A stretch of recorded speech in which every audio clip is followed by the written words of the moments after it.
Isso daqui vai mudar a forma como você monta motores na sua oficina daqui para frente. Sempre que a gente fala em metrologia, a primeira coisa que passa pela nossa cabeça são essas ferramentas de medição que estão aqui atrás. Mas tem uma coisa muito importante que passa despercebido pela maioria das pessoas, que é a temperatura das peças. Antes de iniciar qualquer medição, é importante que a gente tenha um controle preciso da expansão térmica dos materiais, que é o quê? Mantendo a temperatura o mais próximo possível da casa ali de 20 graus, que é uma temperatura, inclusive, estabelecida por uma norma internacional, que é a ISO 1, onde ela define essa temperatura padrão para medições dimensionais das peças, de componentes na indústria de um modo geral. Então, quando você compra uma peça aqui no Brasil ou importada, uma biela, um pistão, seja lá qual for a peça, e essa peça existe uma folha de especificações dimensionais desse componente, muito provavelmente essas dimensões foram feitas baseadas nessa norma. E é claro, a retífica que você trabalha, ela no mínimo tem que ter um bom senso de esperar a peça esfriar antes de fazer o controle dimensional das peças que estão sendo retificadas. Então é importante você cobrar e questionar a sua retífica a respeito desse processo. Mas aí, será que dá tanta diferença assim? Vamos dar uma conferida aqui na prática? Vamos pegar como exemplo esse bloco. A gente vai fazer a medição a temperatura ambiente, do diâmetro desse cilindro, e agora, aqui na sala de motores,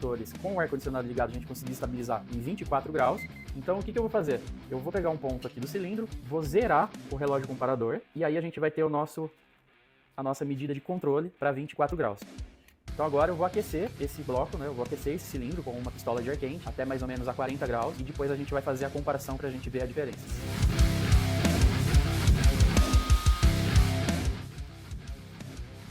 Agora sim, a gente tem uma temperatura que vai estar simulando aí um bloco que foi deixado em local quente, um bloco que acabou de ser retirado aí de um porta-malas e está sendo medido, Então vamos fazer a comparação com a temperatura de agora, aproximadamente 15 graus de temperatura a mais do que anteriormente, e vamos ver a diferença.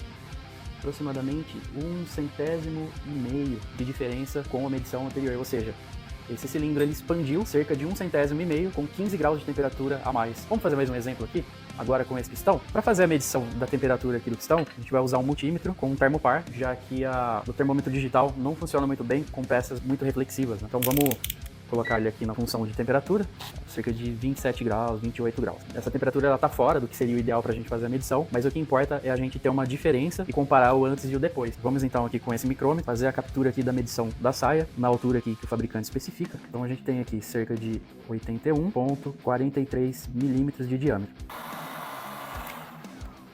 Já está aí relativamente mais quente a medição anterior.